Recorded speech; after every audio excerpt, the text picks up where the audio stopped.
Muy bien, la clase de hoy día es desarrollo humano. Hemos dicho que el desarrollo humano es uno de los temas más controversiales que hemos podido tener en el curso por las situaciones sociales que vive, ¿no? Que se vive. Empezamos entonces, el desarrollo social, desarrollo humano, disculpe. Estas son las balotas que vamos a tocar, desarrollo humano, desde obviamente los factores que delimitan el desarrollo humano, hasta obviamente la ancianidad, vejez o senectud, como quieran llamarle. Vamos a tocar un poco la adolescencia y los conflictos que se viven en ella y el factor indispensable para que se da en esta etapa, que es la vocación. Cuando nosotros les decía, habíamos hablado un poco de psicología, teníamos que entrar en un conflicto, no sé si es un conflicto o son dos ramas de la psicología que se encargan de estudiar este campo. Uno es la psicología del desarrollo en sí y la otra es la psicología del ciclo, de la teoría del ciclo vital. Ambas se concatenan, ambas se trabajan en pro de entender un poco cómo el ser humano llega a desarrollarse de manera completa de acuerdo a todos los trabajos de investigación que se han hecho, a todas las observaciones y a todos los procesos sociohistóricos que se han dado en la vida. Entonces, teniendo en cuenta eso, decimos que el desarrollo humano es ese estudio de esos cambios físicos, psicológicos y sociales conductuales que experimenta el ser humano desde que nace hasta que muere. Más o menos se encarga de estudiar entonces cómo ha ido evolucionando, desarrollando desde el día cero hasta el último día de su muerte. En cambio, el concepto que maneja, el concepto moderno sobre desarrollo humano, establece que es la integración de los cambios constitucionales y aprendidos que conforma la personalidad en constante desarrollo de un individuo. Esto ya tiene que hablar de ciclos vitales. Entonces, ¿qué es el ciclo vital? El ciclo vital o teoría del ciclo vital distingue estas etapas en las cuales el ser humano va evolucionando en tres ámbitos que los vamos a estudiar más adelante. Ese ciclo vital distingue etapas y periodos en el desarrollo humano, desde la concepción hasta la muerte. Esta división en etapas de existencia humana es una construcción teórica y social, o sea, no solamente se trata de fases predeterminadas, sino elaboraciones de las experiencias históricos sociales, de convenciones, o sea, de todas las reuniones que han tenido los científicos, los congresos internacionales de psicología, los avances, los estudios, incluso hasta de las expectativas sociales, de modo que se espera a cierta edad un niño o un adolescente o un joven o un adulto o un anciano deban estar determinadas de condiciones de aptitud o de realización. Pero para que llegues a esa realización total, a eso que nosotros los psicólogos le llamamos felicidad, entonces vamos a verlo desde algunos puntos, desde algunos aspectos. Por ejemplo, los primeros se llaman los aspectos cualitativos. Los cualitativos son cambios en la personalidad, en el carácter, en las actitudes, ¿no? A veces tú dices, ¿por qué estoy enojado? ¿Por qué estoy incómodo si no me ha pasado nada? ¿Qué cosa está pasando en ti? Entonces, esos cambios que están pasando en ti de manera interna se llaman cambios cualitativos. Estos cambios cualitativos tienen que ver con la calidad, ¿no es cierto? Recuerda, estos cambios cualitativos tienen que ver con la calidad. Eso quiere decir que estudian la estructura y la organización en el procesamiento de información. Escucha bien eso. O sea, se encargan de analizar la estructura y la organización en el procesamiento de información. Esto puede ser apreciable, se puede ver, ¿no es cierto? Hay cambios en comportamiento social, en cambios en el grado de inteligencia, en cómo resuelves tus problemas, ¿no? Entonces, estos son los atributos que nosotros podemos ver, como les decía, por ejemplo, la menarquía en una niña, cómo ha ido evolucionando, ¿no? Cómo su cuerpo va madurando, cómo su cuerpo se va preparando para tener otra vida dentro de ella. Y entonces estos empiezan a informarte de manera real a qué edad puede darse eso. En el caso, por ejemplo, de la actualidad, la menarquía en las mujeres se da más o menos a golpe de los 12 a 13 años. Yo les decía que antiguamente no era así. Hasta hace 50 años el índice era más alto, era de 15, 16 años. Y también algunos cambios biológicos, ¿no? El pensamiento abstracto de los niños y todo eso. En cambio, los cambios cuantitativos tienen que ver pues con la cantidad. Esas son las variaciones ya también en qué? En una dimensión del cuerpo, en las dimensiones corporales. Como por ejemplo, ¿qué cosa se puede dar? Por ejemplo, se puede dar los cambios biológicos. En el caso del crecimiento, hay algunas partes de tu cuerpo que empiezan a cambiar, empiezan a crecer, tus huesos se empiezan a estirar, los músculos empiezan a tener mayor masa muscular, ¿no? Empieza a crecerte pelos en ciertas edades, en la adolescencia especialmente, y van a haber algunos otros cambios que vamos a ir detallando a medida que vaya pasando.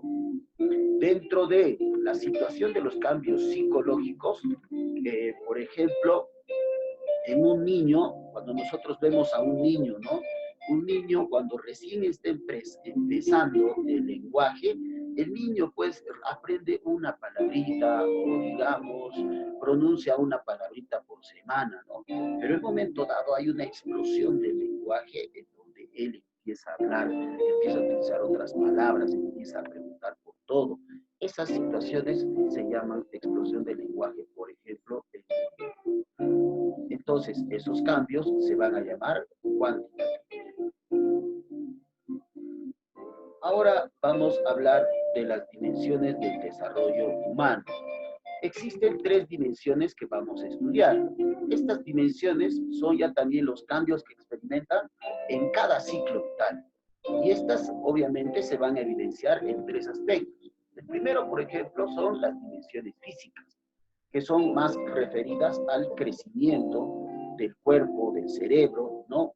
A generar el desarrollo de habilidades sensoromotoras, por ejemplo, el tacto fino, en el caso de los niños, puede ser, por ejemplo, que en un momento dado él pueda agarrar, a tocar, tener más sensibilidad, ¿no? La otra dimensión que vamos a estudiar es la dimensión cognitiva o cognoscitiva, como quieras llamarle, cognitiva o cognoscitiva, que son cambios en nuestra forma de conocer el mundo, ¿no? Eso quiere decir que va a trabajar con el aprendizaje, con la atención, con el pensamiento, ¿no? Con el razonamiento, con la creatividad. Estos cambios cognitivos están cimentados en la psicología, especialmente en el Perú, a base de la teoría del desarrollo de la inteligencia de Jean Piaget. Entonces, nosotros nos vamos a agarrar de esa teoría para establecer algunos parámetros que los vamos a contrastar con la realidad y los vamos a expresar. Luego está, obviamente, el último, que es los cambios psicosociales. Esto es cómo nos relacionamos con otros, ¿no es cierto?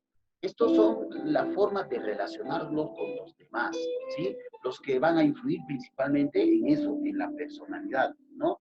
Y estas descripciones lo vamos a tomar desde los estudios de la teoría del desarrollo psicosocial de Erik Erikson. Entonces, mientras que en la cognitiva vamos a hablar de la teoría del desarrollo de la inteligencia de Jean Piaget, en la psicosocial vamos a hablar del desarrollo psicosocial de Erik Erikson.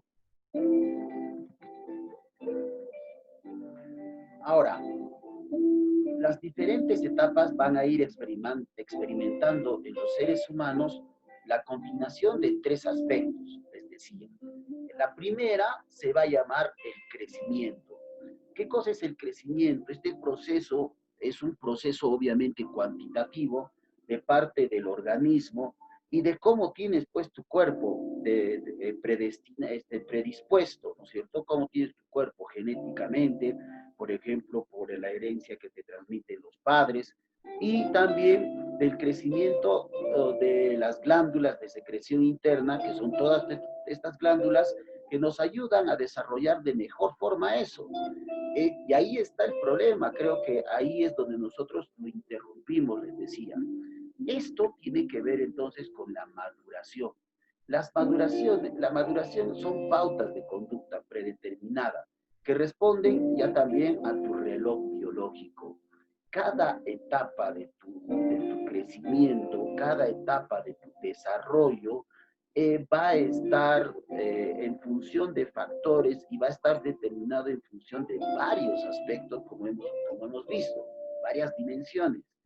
Pero nosotros podemos acelerar o retardar el proceso de manera positiva o negativa. Mucho cuidado con eso, ¿no es cierto? ¿Por qué? Digamos, yo quiero, digamos, acelerar la maduración de mis músculos para que tengan mayor fuerza y mayor consistencia. Entonces yo esto lo puedo trabajar, aparte con ejercicios físicos, también con alguna medicación, al consumo de hormonas. Y esto se da de manera antiética, por ejemplo, en algunos deportes.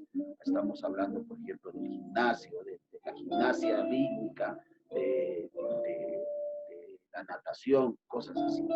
O también puede provocarse el retardo, ¿no? Disculpen antes de eso, yo me acuerdo, yo les dije lo de Messi, por ejemplo, en el cual él tenía una predisposición genética de tener un tamaño que no era el estereotipo de un jugador de fútbol. Tenía que crecer un poco más, tenía que desarrollar un poco más. Entonces a él se le ayudó pues con tratamiento, con este tipo de tratamientos para acelerar un poco esos cambios. Pero yo les decía, en el caso del retardo la cosa es peor, porque si tú, por ejemplo, a temprana edad tomas, por ejemplo, empiezas a beber alcohol, empiezas a consumir algunos, entonces se interrumpe ese crecimiento, ese desarrollo. O eh, no sé si algunos de ustedes tienen plantitas, por ejemplo, ¿no? Cuando tienes tu plantita y, por ejemplo, tú le dices que debes abonarlo con, digamos, con el polvo del café después de haber pasado, o con algún otro color. Entonces lo que vas a hacer es poner eso en la tierra. Y entonces las flores van a empezar a tener unas tonalidades manchadas. Eso quiere decir que ha ido creciendo la plantita con estos elementos que se han agregado a su forma de desarrollo. Más o menos así podríamos entender esto que está pasando cuando un niño empieza a tomar alcohol o empieza a perturbar con algunos pacientes, empieza a crear esas situaciones, pero su crecimiento y su maduración se vuelve obviamente deficiente, defectuosa. No se notará tal vez muchas veces en ese momento, pero sí más adelante, sí más adelante, ¿no? Ahora, esto va a ir acompañado del tercer factor, que es la experiencia. ¿Qué es la experiencia? Es la vivencia o relaciones entre el organismo y el medio ambiente, que permiten adquirir aprendizajes o influencias ambientales, determinar nuestro modo de actuar y aportarán a nuestra experiencia nuestras características internas. Y estas se van a mezclar constantemente con factores externos. Entonces, tu crecimiento a partir de tu organismo y de la segregación de algunas glándulas se van a mezclar con la maduración que implica cada ciclo y tu reloj biológico, más la interrelación, entonces eso va a crear una experiencia que va a llevarte cada vez a ser más maduro en cada una de tus etapas o ciclos vitales. En las etapas del desarrollo humano, nosotros vamos a considerar ocho que van a ser estudiadas. Ojo, no vuelvo a insistir, no son exactas, no son exactas. Estas etapas tienen obviamente un índice de variabilidad, tienen una variación. ¿Qué es una variación? Que no solamente va a ser muchas veces va a ser de un año, puede ser hasta de 2, 3, 4 años. ¿sí? Pero esto es más o menos el estándar que se maneja de manera general para los estudios de psicología. El primero que nosotros conocemos, obviamente, es la etapa prenatal. La etapa prenatal que es desde el día cero, nosotros lo decimos, hasta el nacimiento, y en el nacimiento el niño va a tomar el nombre de neonato. Luego está la etapa de la infancia, que corresponde desde el neonato, desde el nacimiento, hasta más o menos las 36 semanas. 36 semanas es lo que se cuenta. La niñez temprana, de 3 años a 6, la niñez intermedia, de 6 a 11, la adolescencia, de 11 a 20 años. Acá también va a haber una pequeña división, una división de la adolescencia que vamos a estudiarla. La adultez temprana, así algunos autores lo consideran, nosotros lo vamos a considerar como la juventud, que más o menos está entre los 20, 35 a 40 años. La adultez intermedia, que es el esplendor prácticamente de la adultez, que es más o menos desde los 40 hasta los 65, y la adultez tardía, que nosotros la vamos a estudiar como la senectud, que corresponde a los 65 años en adelante. Recuerden que en el Perú nosotros tenemos un índice de vida de más o menos 65 a 70 años, ¿no? Obviamente esto va a tener cierta variabilidad con el tiempo, con el pasar del tiempo.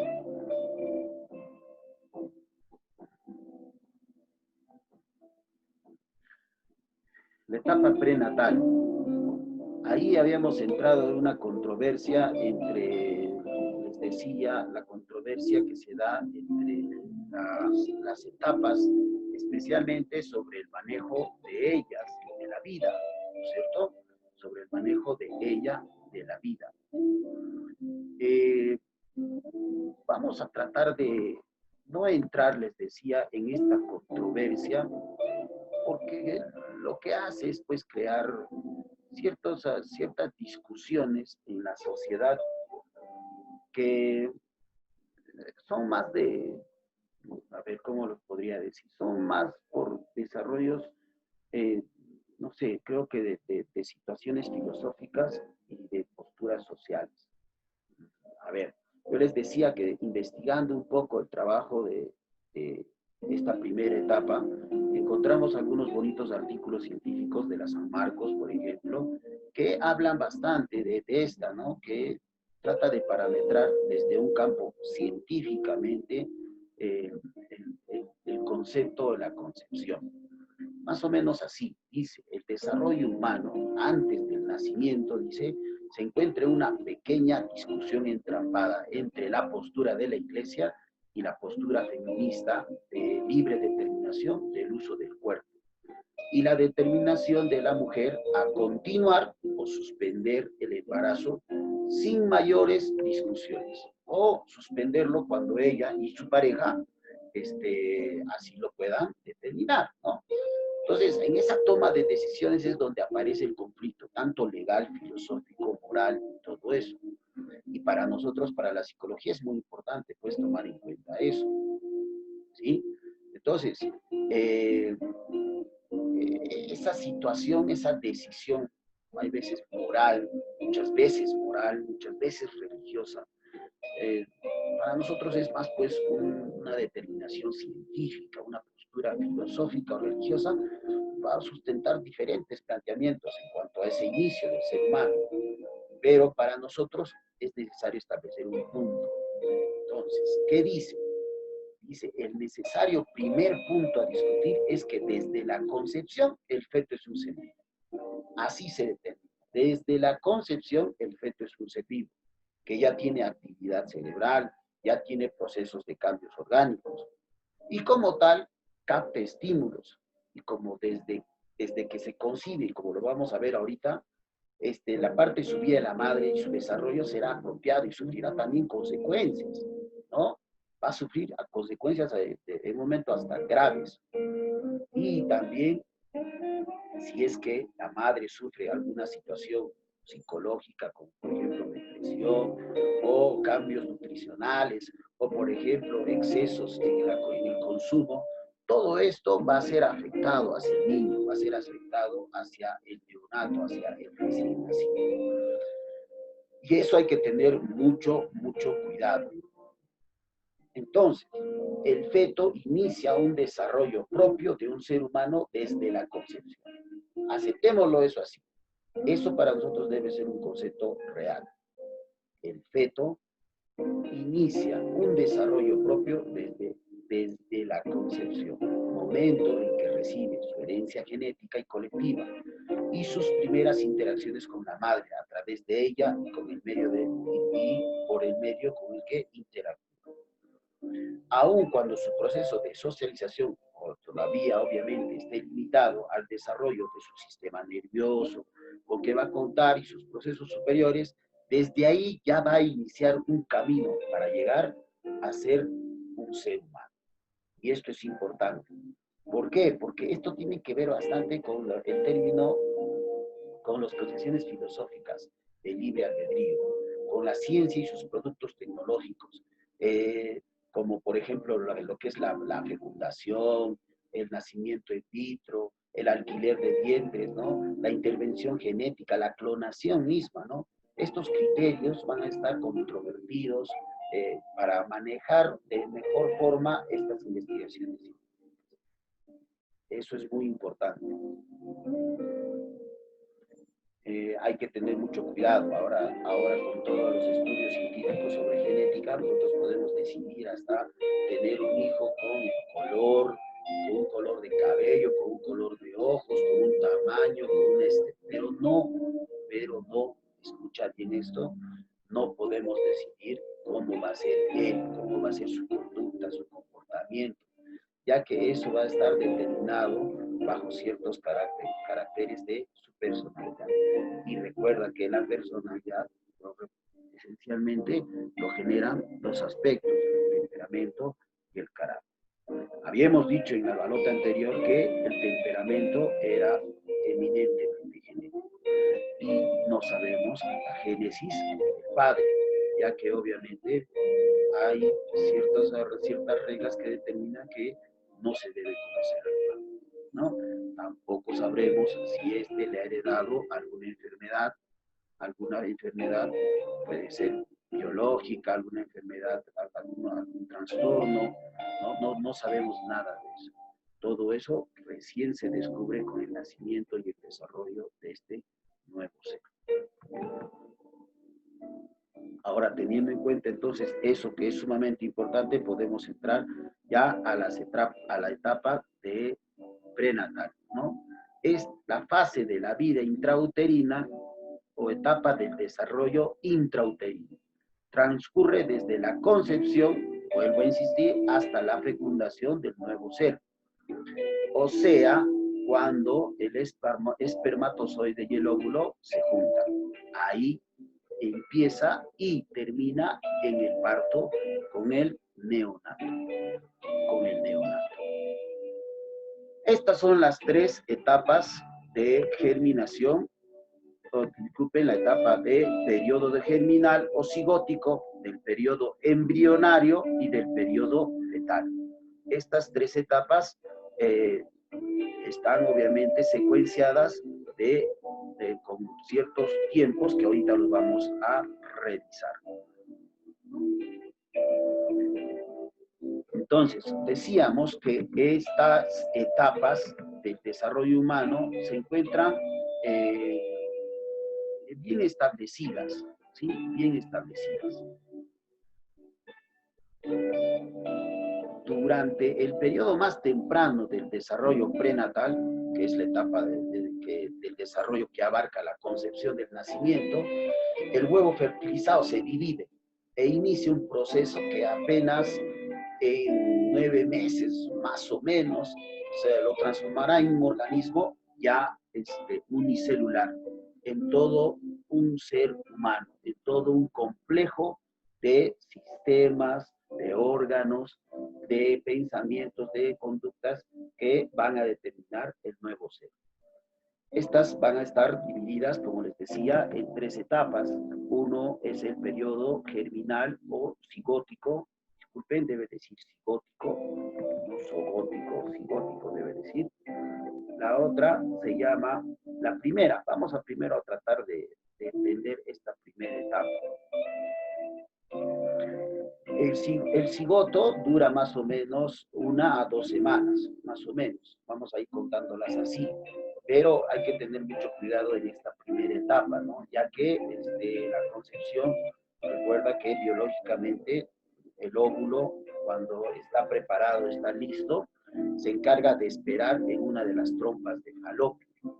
Dentro de las trompas de falopio está esperando el óvulo. Entonces, el espermato entra ahí, todo, empieza su lucha, guerrea con una cantidad millonésima de otros espermatos que quieren hacer lo mismo. Entre esa lucha, el mejor espermato se va a juntar con esta óvulo que está lista y preparada para germinar. Entonces, esta situación pasa, ¿no? Pasa y ¡pum! Empieza a crecer un cigoto. Y ahí se da una explosión celular. Ahí es donde aparece, pues, una rápida división de células. Pero antes que se dé esta situación, el cigoto va a moverse durante unos 2 días, va a ir a moverse para acomodarse en el útero. En ese pequeño lapso, que son 1 o 2 días, es donde las mujeres, para no tenerlo, utilizan la pastilla del día siguiente. Es muy importante que esto pase ahí, no pase 2 o 3 días después, porque obviamente va a ser difícil y hasta imposible. Por eso que la pastilla se llama, pues, la pastilla del día siguiente, ¿no es cierto? Luego empieza la etapa embrionaria, que más o menos va a durar de 3 a 8 semanas. Se desarrollan las capas germinativas, a partir de las cuales se forman los principales tejidos, a partir de 3 tejidos, que son el ectodermo, el endodermo y el mesodermo, ¿sí? ¿Qué cosa es el ectodermo? Disculpa, ¿o qué se va a formar en el ectodermo? En el ectodermo se va a formar la piel, el cabello, ¿no? Los dientes. En el endodermo se va a formar todo el aparato digestivo, todos los aparatos, el páncreas, todo el sistema respiratorio.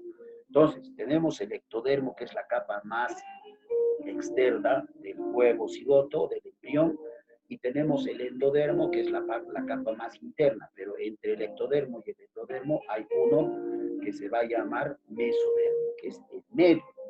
Que va a dar origen ¿a qué? A los músculos, al esqueleto, al aparato circulatorio, a los órganos internos del bebé, ¿sí? Recuerda que los cromosomas que se entregan son cromosomas XX y XY en 46 pares. Pero recuerda que el varón, bueno, la temperatura y algunas cosas, se van a dar pares de XX y XY, pero el que va a determinar el sexo del niño, el sexo del niño va a ser el que tiene el par de X. Ya en el proceso fetal, que son más o menos de 9 a 36 semanas, el cerebro va a comenzar a tener control de algunas funciones biológicas, de circulación, de respiración y de digestión. Todos estos son los desarrollos físicos en esta etapa prenatal. Ahora, ¿qué es lo que conocen? ¿Cómo es el desarrollo cognitivo del niño? Aprende a recordar para responder a algunos estímulos sensoriales. Y estas están en el proceso de aprendizaje. Mira que el niño está aprendiendo, ya está escuchando ciertas voces, acá. Es por eso que también es bueno que el padre hable, que le ponga música, porque todo eso el niño está escuchando. Y de eso va a empezar a aprender. Estos sonidos no los va a escuchar claramente, obviamente el niño no va a ver todavía, pero sí va a empezar a tener esos sentimientos de caricias, de toque, de calor, de cosas así. ¿Sí? Y esto, obviamente, algunas teorías dicen que va a determinar algunos condicionamientos, ¿sí? Algunos condicionamientos. En el aspecto psicosocial, obviamente el único personaje con el que va a interrelacionarse es con su madre, ya que está dentro del acuerdo? Entonces, él va a responder a la voz de la madre. Y muchas veces, si el padre le ha hablado también, va a responder. Entonces, de ahí, cuando tengas tu hijo, yo sé que de acá pronto, vas a empezar, si es que el hijo ha sido concebido en un ámbito adecuado, cómodo, entonces, y si no, igual habrá que asumir la responsabilidad, uno dice, tendrá pues que mostrarle cariño, afecto a esa pancita que está creciendo y que muy pronto va a nacer, en 9 meses, un poquito más, un poquito menos. Pero lo legal sería más o menos 36 semanas, que es lo normal. Esperemos que ese desarrollo sea total, completo, ¿sí? El feto va a responder entonces a la voz, a la investigación de cómo se oía su mamá. También le va a escuchar el ritmo cardíaco. Escuche el ritmo cardíaco, cómo se acelera, ¿no? Hay que tener por eso mucho cuidado. Ahora, entonces, con esto terminamos esta etapa bella en la cual hay que tener mucho cuidado, les decía. ¿Por qué? Porque también por medio de la placenta el embrión puede sufrir algunos problemas, ¿sí? Recuerda, para que entiendas un poco, conceptos.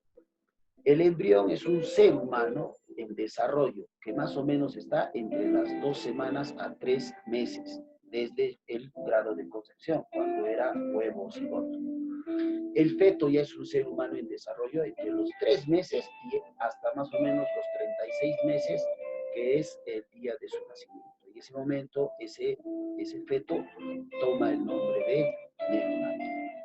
Pero la placenta, que es el órgano por medio del cual el embrión y el feto están unidos al útero de la madre, se va a encargar de ¿qué? De alimentarle y de pasarle todo ese desarrollo prenatal. Y ahí es donde vamos a encontrar algunos factores teratonógenos. Teratógenos. Los teratógenos son factores que son sustancias tóxicas como el alcohol, la nicotina, ¿no? El consumo de estupefacientes, que van a poder cruzar esa placenta y que van a poder crear defectos de nacimiento. Recuerda eso. Por eso es importante que la madre, una vez que se entere que está embarazada, que comúnmente es, el primer indicador es la regla, ¿no? Cuando la mujer empieza a arreglar, si esta mujer, por ejemplo, es una mujer ordenada, organizada, su regla es una mujer regular, entonces sabe a qué día más o menos ya le viene la regla, y no le viene, entonces tiene que hacerse obviamente test de embarazo. Y ahí es donde ella tiene que empezar a cuidar los excesos, especialmente en el consumo de estas cosas, ¿sí? Hay una etapa que es el periodo crítico, en el momento en que ciertas influencias internas y externas tienen un efecto importantísimo pues, en el desarrollo. Y en otros periodos van a notarse esas situaciones que tú no has podido cuidar, que no has podido. Puedes hasta transmitirle el síndrome del alcoholismo fetal al niño, que es un trastorno que ocurre en los hijos de mujeres que consumen alcohol durante el embarazo, que se caracteriza con deformidades faciales, por ejemplo, el labio leporino, algunos defectos cardíacos, ritmos cardíacos, soplo, las atrofias de crecimiento, tu hijo no termina de desarrollarse completamente y obviamente algunos deterioros cognitivos como los retrasos mentales. ¿Sí? Ojo que en todo este aspecto no entra el síndrome de Down, por ejemplo, que ahí ya también es el aumento de una disposición genética diferente. ¿Ya? Mucho cuidado. Pasemos a los reflejos que tiene el recién nacido. Hay algunos reflejos que son muy conocidos, como por ejemplo el reflejo palmar y el de Babinski. Estos son reflejos que el niño va a ir tomando va a ir explorando cada vez que vaya a su chequeo prenatal, disculpen, a sus chequeos mensuales, ¿no? Seguro que ustedes van a recordar que sus hermanitos, y hasta tú lo debes estar guardando ahí, sería bueno que tengas tu cartilla. En esta cartilla se encuentran todos estos trabajos para ver si tu desarrollo humano está en acuerdo, en común acuerdo de lo preestablecido ya. El palmar es cuando un lápiz o un dedo se ponen dentro de la palma, ¿cierto? Entonces, ¿qué va a hacer el niño? El niño va a querer apretar. No solamente se puede dar esto en la mano, ¿sí? Sino también en los pies, ¿no? Tú agarras con el lápiz, agarras un lápiz, no fuerte, solamente le tocas y esa sensibilidad del niño va a querer apretar. El reflejo de Babinski dice, si se golpea la planta de los pies del recién nacido desde el talón hasta los dedos de los pies, el recién nacido extiende sus dedos pequeños y levanta el dedo gordo. Entonces no puedo mostrarles mis pies, no me he grabado, pero esta situación se puede notar y lo he visto que han estado experimentando con sus hijos en algunos memes que se han hecho en un tiempo esta parte. El reflejo de búsqueda, si se tocan las mejillas del niño, este girará la cabeza hacia el estímulo, ¿sí? Abrirá la boca, buscando obviamente el pezón de la madre para que pueda succionar. El reflejo de la succión, si se mete el dedo en la boca, lo que primero que va a hacer el niño va a empezar a chupar, a succionar, pensando que es el pezón de la madre. Estos reflejos son importantes y todavía no tienen un origen, un génesis de por qué lo hacen. Solo se dice que son reflejos, ¿no? Y los reflejos comúnmente son automáticos, son autónomos. Y así podríamos revisar otros reflejos, ¿no? Vamos a la etapa de la infancia. La etapa de la infancia es desde el neonato, les decía, desde el recién nacido, hasta más o menos de los 6 años. En el momento del nacimiento, recibe el nombre de neonato. Y esta se va a dividir en 3. La primera infancia, la segunda infancia, que es más o menos, la primera infancia es que es de los 0 a los 3 años, y también se le llama periodo sensoromotor, y la segunda infancia, que es más o menos desde los 3 años hasta los 6 años, que se llama la etapa o el estadio preoperacional.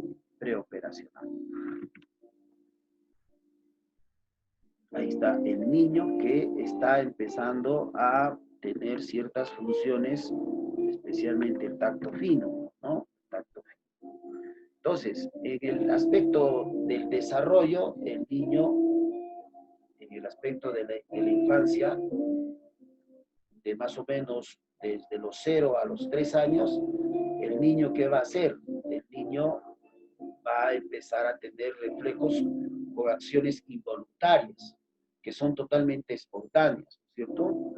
Y obviamente aparece, como les decía antes, el reflejo de la succión.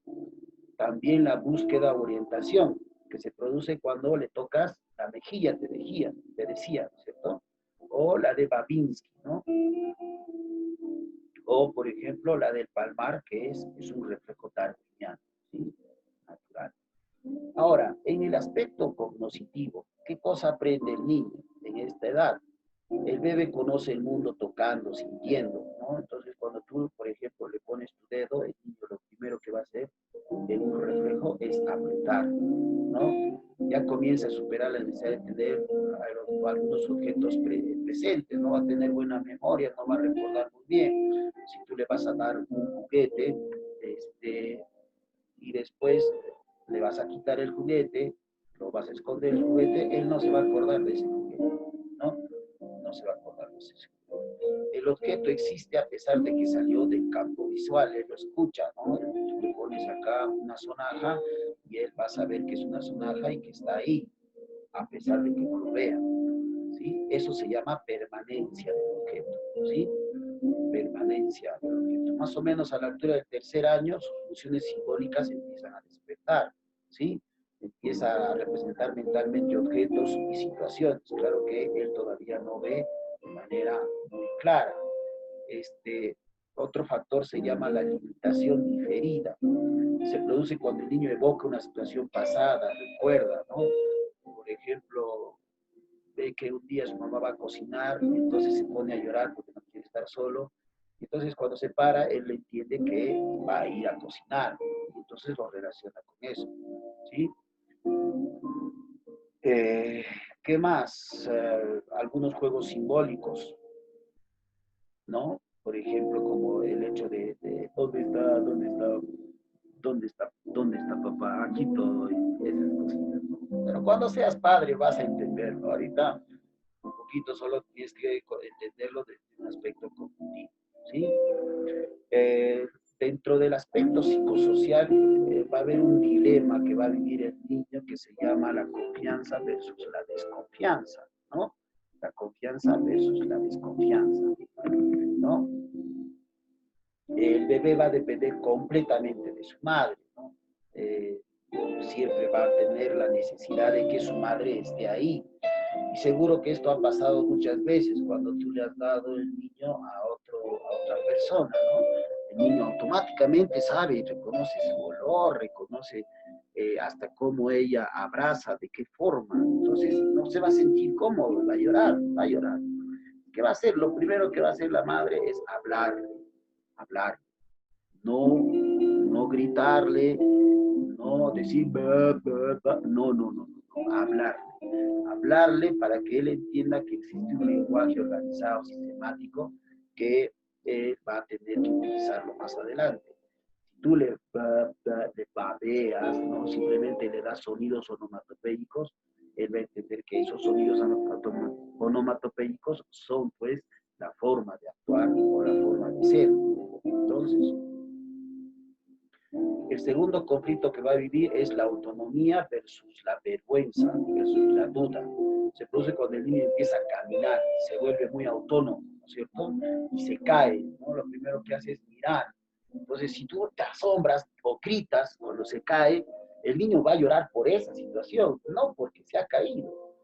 ¿Entiende eso? Lo que estás haciendo es reforzar al niño con la actitud. Cuando tú lloras, gritas o vas corriendo y lo atiendes, eso significa que él va a entender es que esa actitud es, es mala, entonces va a llorar, va a sentir vergüenza, ¿no?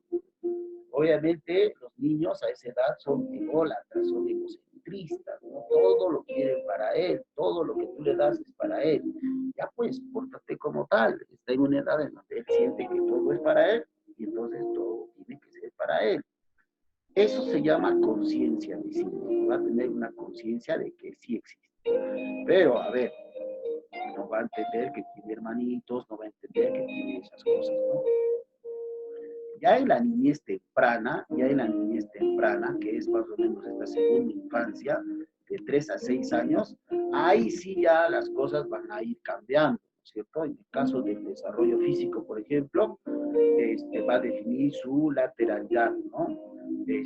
Va a definir con qué mano escribe, por ejemplo. Simplemente le vas a presentar un lápiz y el niño va de manera automática a agarrarla con la mano que domina. Eso se llama definir su lateralidad, ¿sí? Desarrolla obviamente todas las habilidades motoras de descubrimiento, ¿no? Enseñarle a abotonarse, ¿no? Por ejemplo,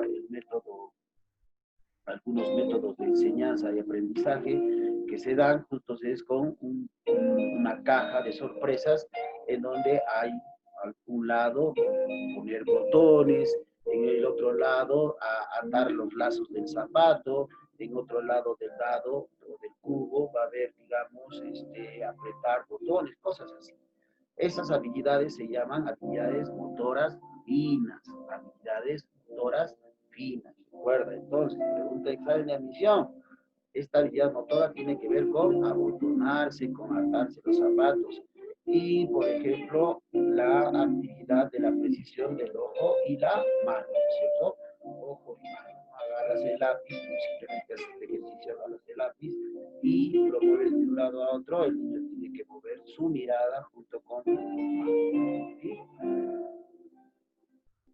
Les decía que esta etapa se llama etapa preoperacional porque confunde la realidad con la fantasía, ¿no es cierto? Él se va a creer Superman, Peter Pan, mucho cuidado con eso. Como ya está aprendiendo a caminar, ya está empezando a descubrir cosas, va a querer seguir investigando eso. Y con el pensamiento egocentrista que tiene, entonces va a pensar de que él es Superman, va a pensar que va a querer volar, cuidado, ciérrale las ventanas, tapa los orificios de los interruptores porque se va a creer Superman. ¿Sí? Luego, ¿qué más tiene? Su pensamiento sincrético, ¿no? ¿Qué es el sincretismo? El hecho de resumir eventos en una sola situación, basado en su propia vivencia, ¿sí?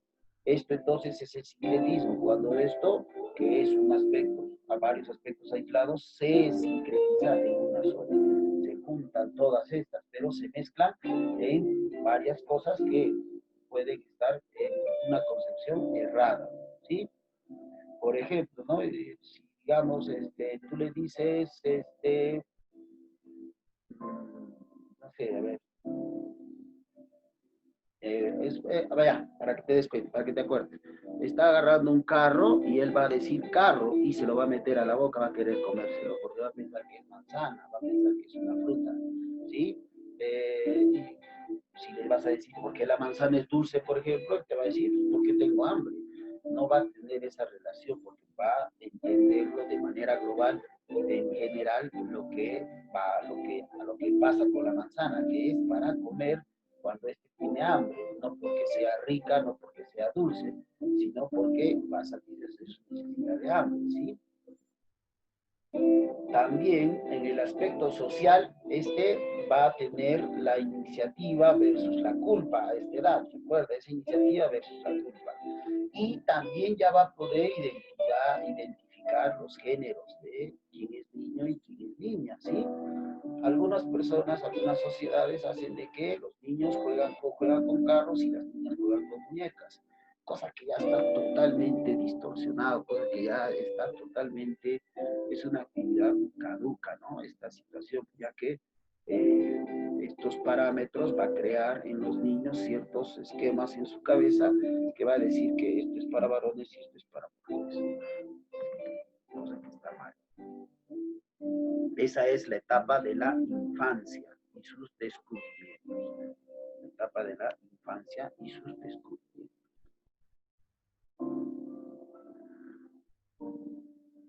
Vamos a la etapa de la adolescencia. En la adolescencia la situación está peor, ¿no? Vamos a hablar bastante de una etapa que estás prácticamente viviendo, ¿sí? La etapa de la adolescencia está más o menos entre los 11 a 20 años, ¿cierto? Entre los 11 a 20 años. Esta etapa de la adolescencia descubres muchas cosas. Yo les decía, la palabra adolecer es una palabra que determina ciertos parámetros de sufrimiento, pero no de un sufrimiento negativo, sino de sufrir cambios. Y todo cambio o crisis va a crear siempre algo nuevo, algo nuevo. Entonces ahí van a encontrar ustedes ciertas características que lo vayan a llevar a entender de qué se trata esto, ¿sí? Las características en esta edad: deja de ser un niño, aunque todavía se ha alcanzado la madurez, y equilibrios propios de un individuo en la etapa de juventud o adultez. Se registra un evidente y acelerado crecimiento en la talla, en el peso. La voz del individuo cambia, se convierte en mucho más grave. Y obviamente el aspecto sexual, que es el factor más resaltante de esta edad, va apareciendo, ¿no? El periodo de madurez, ¿no? Mira que a la adolescencia se cataloga por los 11 años, justo por los factores biológicos, ¿no? Como de la niña y su primera menarquía, ¿no? Y con la menarquía, el cuerpo pues ya está maduro en el aspecto de concebir. La menarquía es la producción del primer óvulo. Y este óvulo significa, hoy el cuerpo ya está acondicionado para que reciba la vida de otro ser. Eso es lo que biológicamente te está diciendo la menarquía. Y esto, si esto pasa a los 12 años, se supone que esto tiene que conllevar o debe estar acompañado de también esa madurez psicológica y social. Obviamente, esto va a depender de los grupos sociales, de los entornos sociales y de todo lo que hayas aprendido hasta esa edad, ¿no? Todo lo que hayas aprendido hasta esa edad. Y ahí está el conflicto, y ahí está la pelea. La adolescencia por eso se caracteriza, ¿no? Esta palabra adolescencia viene pues de adolecer. Hay que tener mucho cuidado. Dentro de las características sexuales, por ejemplo, vamos a tener, a ver, la siguiente diapositiva. Primero vamos a analizar esta, disculpen. El desarrollo social es la búsqueda del estatus en el grupo de compañeros. Eso quiere decir que tú te relacionas con tus pares, con tus iguales, y siempre buscas crear competencia, ¿no? Así que si es que tú en tu clase eres competitivo, eso que no te suene mal, no está mal, es parte de tu desarrollo y es parte de tus características que estás viviendo ahorita.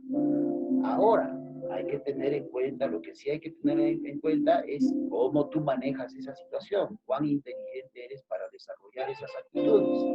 Porque eso, aunque no creas, también va a influir en la decisión, en la toma de decisión respecto a tu vocación como lo que quieres ser más adelante como profesional.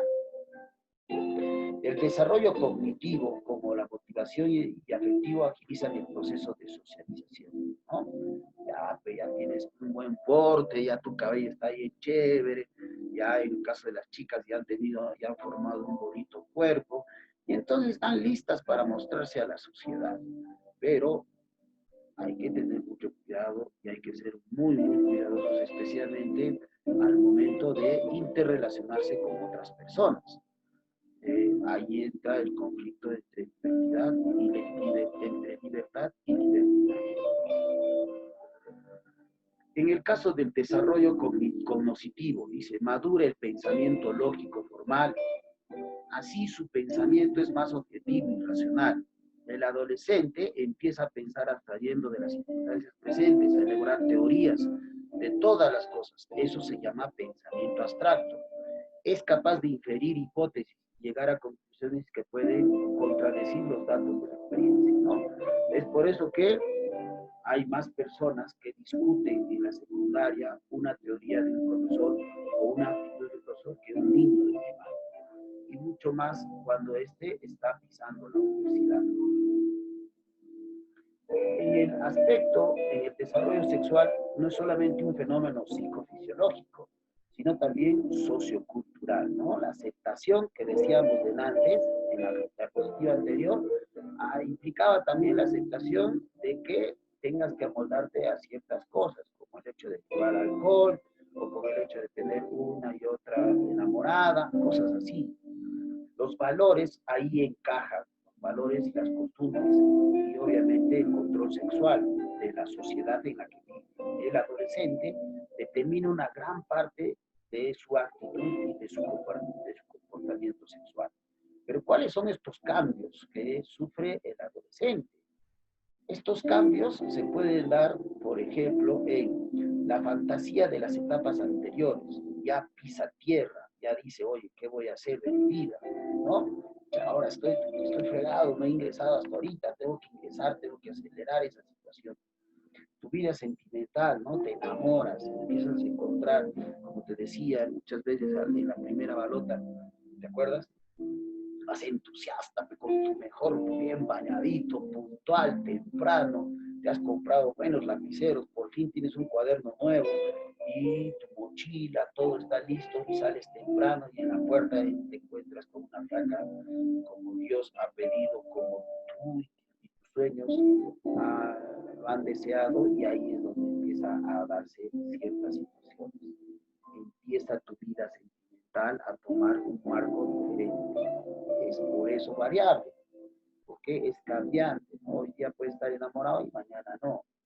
En esta etapa los seres comienzan a tener deseo de independencia, ¿no? Ya estoy cansado de vivir en la casa de mis viejos, me voy.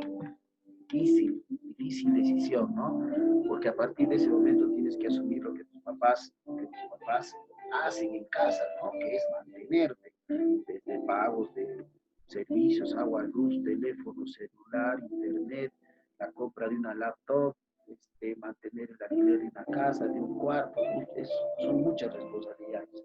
Pero tú quieres tener esa libertad de tomar esa decisión, de ser independiente.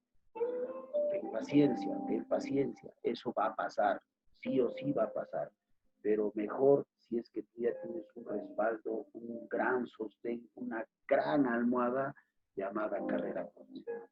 Con eso la situación es más viable, más factible y tienes más opciones que no vas a encontrar cuando tú como adolescente quieras irte con cero de casa. Comienza a aprender la importancia de los valores, los ideales y comienza a tener los propios. Seguro que ahorita me has escuchado y has parado las orejas por lo que te acabo de decir, porque tú empiezas a tomar más importancia a esos valores que estás encontrando. Siente impulso por la realización, ahorita seguro que estás desesperado por ingresar y progresivamente empieza a tener preocupación por el futuro. Estos son los cambios biológicos sexuales que el ser humano experimenta. Por ejemplo, en el caso de los dos, la piel se vuelve más grasosa, ¿no? Te empieza a salir el ya temido acné. Pero no solamente el acné sale como ustedes saben, en el rostro, es catastrófico si sale en el rostro, en algunas otras personas le sale la grasita en otras partes del cuerpo. En otras partes del cuerpo en donde va a tener vellos, ¿no es cierto? Va a tener vellosidad en las axilas, va a tener vellosidad en el monte de Venus, en el caso de los varones, entonces la vellosidad se va a presentar en varias partes. En mujeres se presenta también en los brazos y las piernas. En los varones no les importa si les crece ahí, en cambio las chicas al día siguiente se lo depilan, ¿no? ¿Qué más va a tener? Va a empezar a estirarse tus huesos, va a empezar a tener engrosamiento muscular. En el caso de las mujeres, las caderas van a empezar a contornearse, a modelarse de manera más. ¿Por qué? Porque obviamente ahí es donde va a estar dispuesto el niño, ahí es donde va a estar dispuesto el feto. Entonces va a empezar a tener el cuerpo, como decían antes, a prepararse para ello, ¿ya? En el caso de los varones, los testículos se les va a agrandar al igual que el pene. En el caso de las mujeres, va a empezar a tener mayor forma los pezones y obviamente también van a empezar a tener mayor volumen los senos, ¿no? Estos entonces son los cambios que ustedes han experimentado hace poco y que de alguna otra forma los están viviendo hoy día, ahora, en este momento. Muy bien, chicos, terminaremos de una vez esto porque ya para no dejarlo a medias. La etapa de la juventud, que es más o menos desde los 20 años hasta los 30, 35 años, hasta 40 me atrevería a decir, tiene estas características. En general, la persona dentro de esta etapa se halla más tranquilo consigo mismo con respecto a lo que había sido, en sentido con su adolescencia, y no ha llegado todavía a ese equilibrio que lo va a llevar a la adultez, que es el autoconocimiento y la autoaceptación. Estas dos cosas son un conflicto que tú lo vas a luchar en la juventud. Lo vas a luchar, te digo, ¿por qué? Porque muchas veces, si no ha sido bien llevada en la adolescencia, pues va a estar interrumpida, va a estar teniendo conflictos fuertes en la juventud. Entonces, es importante que a partir de ella tú sepas crear algunas actitudes que te ayuden a cimentar estas bases para el desarrollo tanto de la juventud como de la madurez total que implica las dos últimas etapas del ser humano. Dice, la mejor época del aprendizaje, ahí vas a aprender todo, ¿no? En esta etapa, tú estás en la universidad, en esta etapa tú tienes sólida tal vez una relación con alguna pareja, también te vas volviendo cada vez más autónomo en las actitudes, más independiente en las responsabilidades que se te dan. Ya muchas veces no se te dice a qué hora levantarte o a qué hora acostarte, y tampoco se te pregunta o se te cuestiona mucho a dónde vas. Solamente lo importante, en función de los valores que tengas en la relación con tus familiares, con las personas con las que vives, de respeto, tal vez informar a qué hora o a dónde estás yendo, ¿no? El joven es capaz de enfrentarse objetivamente a la realidad que le rodea. En general, esta etapa de juventud del individuo es capaz de captar la realidad tal como es. Luego, vamos a pasar un poco, antes de pasar a la adultez, vamos a analizar un poco esto de la juventud, algunas otras cositas que por ahí podemos encontrar.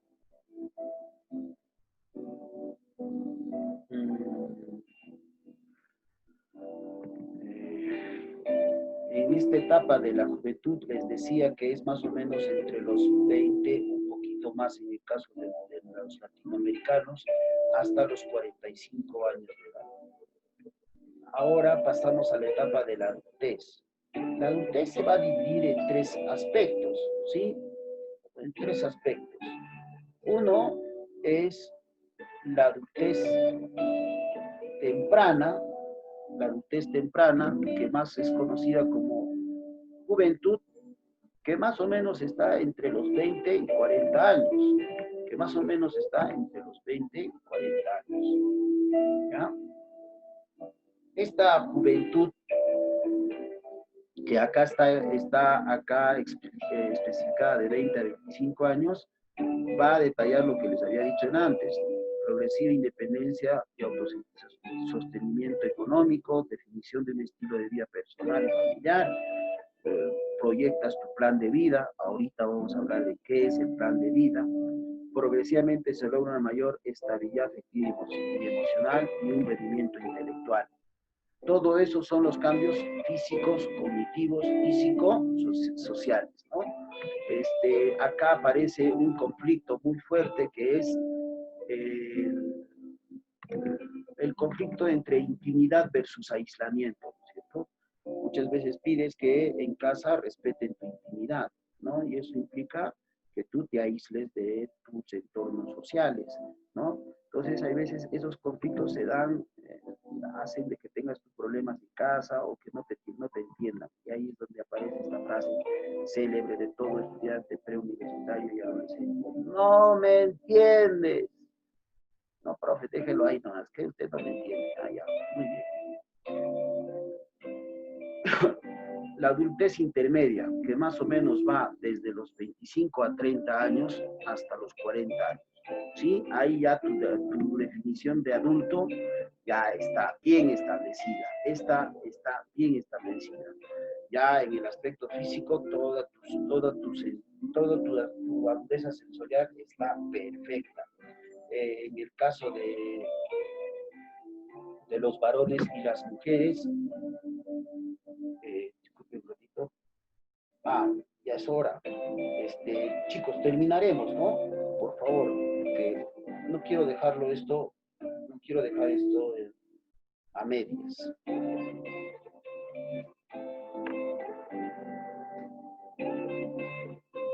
Ya, estoy avisando que todavía voy a tardar un poquito más. Por favor. Ya, el clima tenso.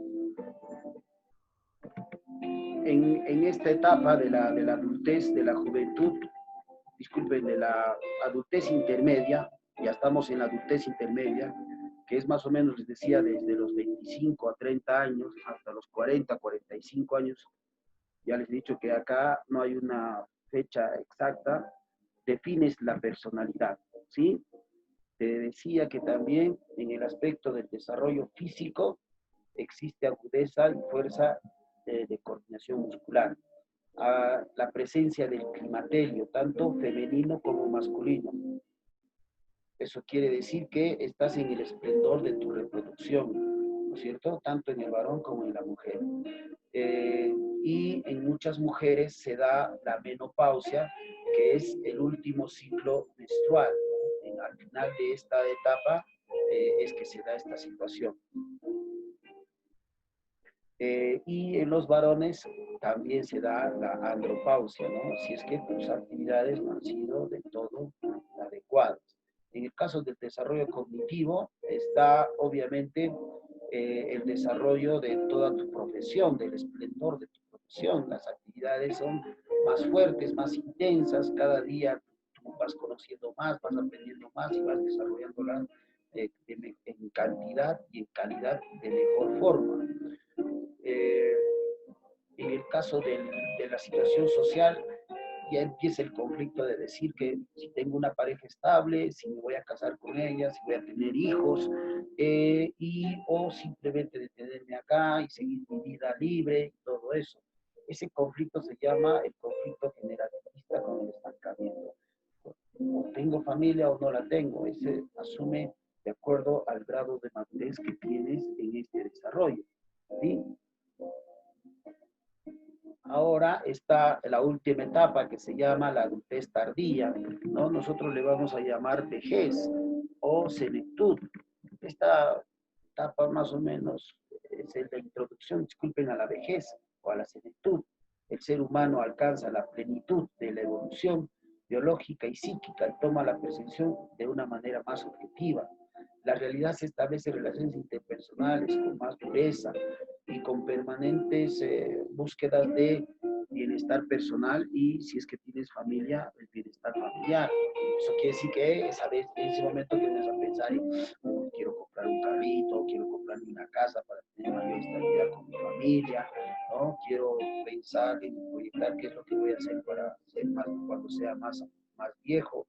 Voy a estar empezando a prepararme para una etapa que es una de las etapas un poco más difíciles del ser humano, que es la vejez. ¿Sí? ¿Qué es la vejez?